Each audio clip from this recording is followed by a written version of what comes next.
everyone, I'm Unruly. Welcome back to Unruly Horror. Now, I know I've been MIA for about 2 weeks, and the past few months I haven't really been that active, just when I was getting into a flow. But like I've seen, short film, got the dates settled, the 12th of June and the 13th of June.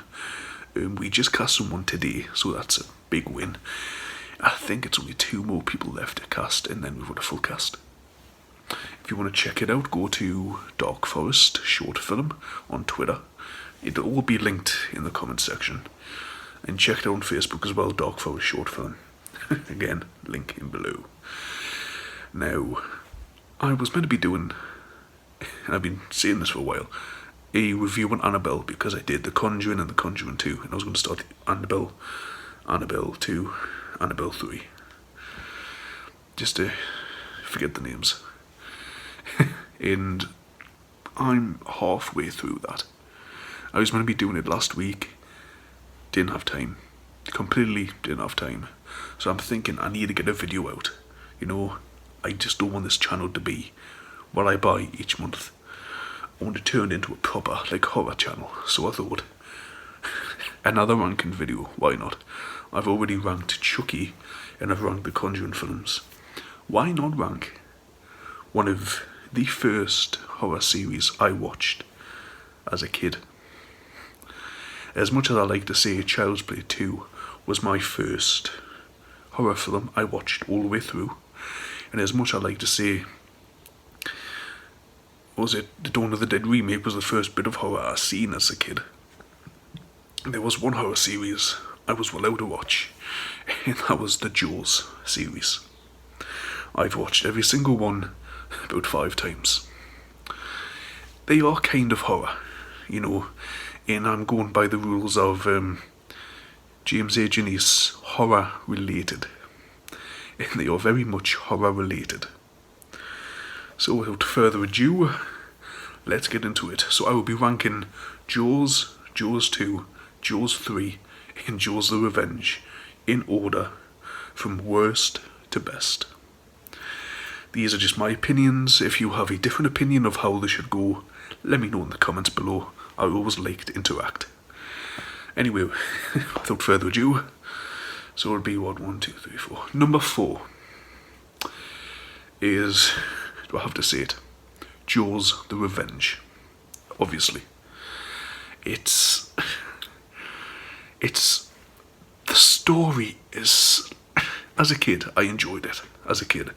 And as an adult now, as a 24-year-old about to turn 25, it's watchable. It's watchable, but the story doesn't make sense. Because they turn what was a shark attack, which is a natural phenomenon, and they turn that shark into a serial killer. Not just a serial killer that travels from Martha's Vineyard, that's where they filmed it, from Amity Island, all the way down to the Caribbean just to kill people. It's ridiculous. It feels rushed.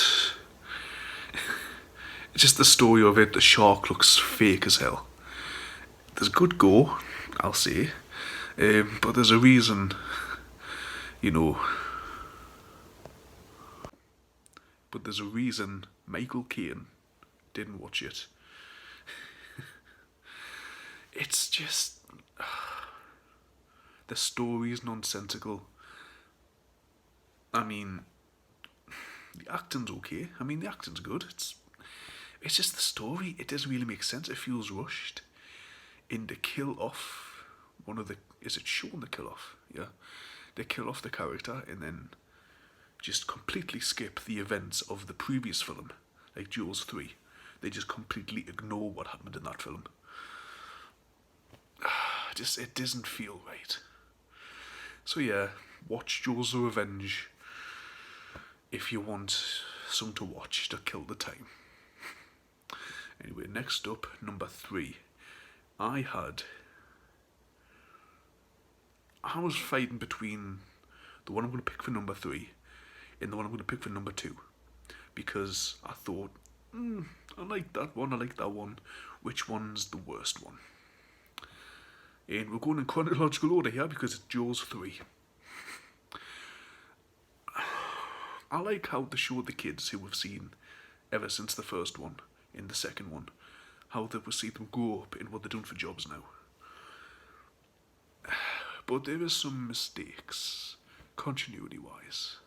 Well, not continuity, sharks can't go backwards. Just putting that out there. Sharks can't go backwards. This film shows a shark going backwards. Can't. If a shark goes backwards, it dies. Simple as that. It's something to do with the gills, and if they go backwards, they die, but, like, sharks can't go backwards. And ever since I found that fact out, and I've watched Jaws 3, and ever since I've seen where the shark goes in, they close the gate, and the shark wiggles itself away. Nah, man. And I'm pretty sure the shark growls in this film. The shark growls when sharks don't have vocal cords, they're silent. I do like, though, the terror of being in a, what's meant to be safe water park, an aquarium, and have this massive shark, like, attack, and it's like killing the animals and killing the people, and it traps them in the tunnel underneath. Anxiety inducing. You know, if I was in that tunnel and I was stuck in this tube with water up to here, a shark going round killing people, they would have a panic attack of their life on me. I would be on the floor, combustion probably, because I would be like, nah, mate, I don't like water to start with. I can't swim. If you're going to say to me you're going to be trapped in a tunnel, chest high in water when there's a shark going about that can get you any time, you might as well say, give us a gun. That's one bit that did scare me, putting myself in the of that character. Ooh, no. But the thing that gets it for me is I like the story. I like the pacing of it. I like how there's a twist of it's two sharks, not just one, two sharks. The very last scene. Oh, that CGI. Oh, well, the CGI in general when there were, was it the submarine, the yellow, oh my god. Now, granted, it did come out in the 70s when computer generated stuff wasn't that good, but there is films out there from that period with good CGI. I don't know if this was rushed or they just got people who didn't know what they were doing, but it was 3D as well. I think it was it Jaws 3 that was 3D? Yeah, because it was Jaws 3D. And the 3D is lacking. It reminds us of the Friday the 13th film that tried to do 3D, and I can't get over watching that without that fake head and the eyeball going. Oh man, it had potential, but if they did it a bit better, it would have been better. Like the opening credits, man, they give me a migraine every time I watch them. I have to skip them because the 3D effects on DVD are okay, but when I watched it on Blu-ray, I had a migraine because of the 3D waviness, and it was like it just hurt my eyes. So anyway, that's number 3. Now number 2. Number 2 might be controversial, or it might be what everybody else agrees with. But for number 2, my second best Jaws film is the first one, Jaws. Now, put your pitchforks down, I will explain myself. It's good. It's tension. Steven Spielberg used the fact that he couldn't get the shark to work properly to his advantage. Yes, there was mechanical problems, but that's the beauty of it. You don't get to see the shark fully until over halfway through the film, and that's beautiful. In the fact that we've seen it attack people, we've caught glimpses of it, but we've never really seen what we are doing, what we are facing against. And I just think that works. Because, like Steven Spielberg, if this film went wrong, his career was finished. Because he went over budget on it, he went over schedule, there was arguments with the studio.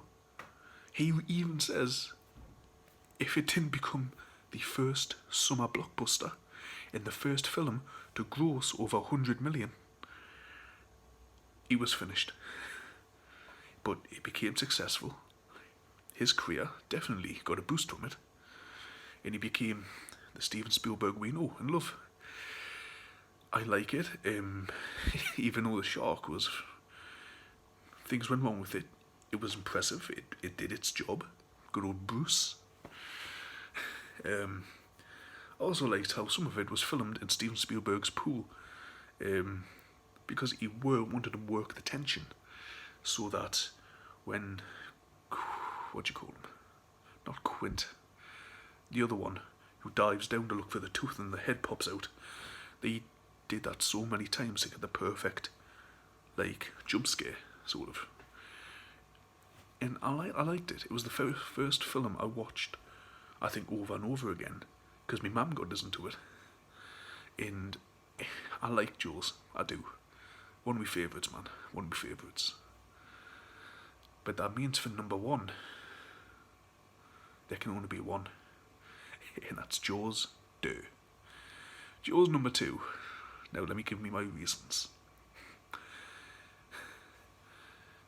It makes me laugh.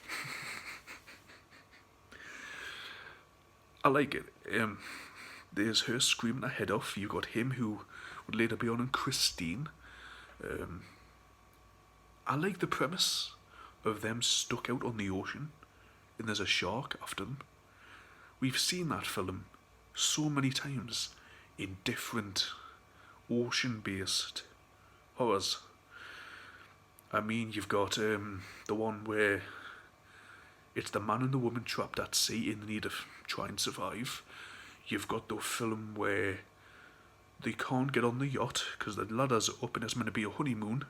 No, a bachelor party, honeymoon, something like that. And they get it picked off one by a shark. I think this film is the first one that did that premise, where teenagers stuck after an accident on boats and the shark is slowly picking them off. And I also like it because they don't believe him. Like, the sheriff is just trying to say, look, we've got a shark back, he has a photo, you don't believe us? No? Oh, you would defy us? But what I don't like is they left out a scene where the mayor actually votes for him to keep his job. Because through the first one and through the second one, we think he's the villain, but he's actually trying to support him in the second one, and they cut that bit out. But, like, obviously, they don't believe him, he has to go rogue. I like it. And one of the best performances is when they find that blonde one after her boyfriend's been eaten in the boat, cowering, and she honestly looks like she's about to drop down dead.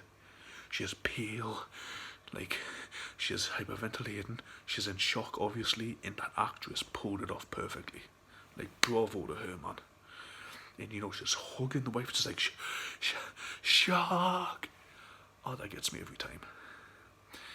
And what gets me is when, I'm not good with names, you know me by now. The younger brother who's joined them, when they finally get him over, and because they're trying to get him to get the rope because he's on the upturned boat, and the shark's with him, he's already ate the person who was on there. And they're like, Sean, I'm gonna beat your ass if you don't get that rope. And they're all screaming and shouting. But when this kid then manages to get over, they're hugging him and everything. There's the scene where the brother Mike falls in. Is it Mike? Oh, the older one falls in the water, he's unconscious, and they just get him out in time. And the shot that they achieved by having the cameraman ride the shark prop like that. Oh, I love that, man. That's why Jaws 2 is number 1. Anyway, guys, I hope to see you soon. That's the end of the video. I will hope. Please don't hate me. I want to get Annabelle done by Sunday, at least. So expect Annabelle the review to come out either this Sunday or next Monday. Either Sunday or the day after. I hope to have it finished by then. Anyway guys, that's all from me. Hope you have a nice day. See you soon.